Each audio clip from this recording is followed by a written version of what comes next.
Ikaw nagbutang yo? Oo. Nakalayas na ang aming biik. Asan kayo? Ayan o. Nakataka sila o. Oh. Ay, pwede gali na sila drahimuan. Harang din ba? Yung... balhin ta dito ang suga banda o. Oo. Pwede ganyan mga baldi o. Ilinya mo ng kuandra para hindi sila mag-ano. Nara na lang una. Atong mga drum o.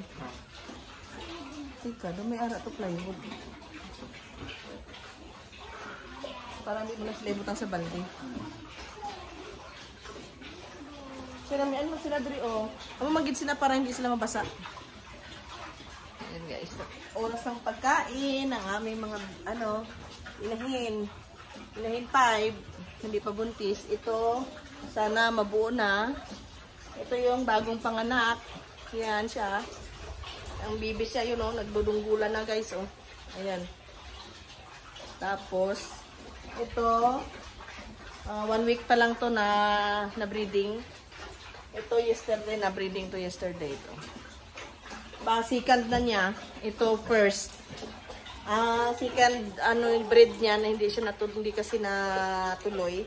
Pero pang na niyang panganak, pang-anim. 6 na panganak na niya kung sakaling 6 na pagbubuntis. Ito first pa lang pag nabuntis siya.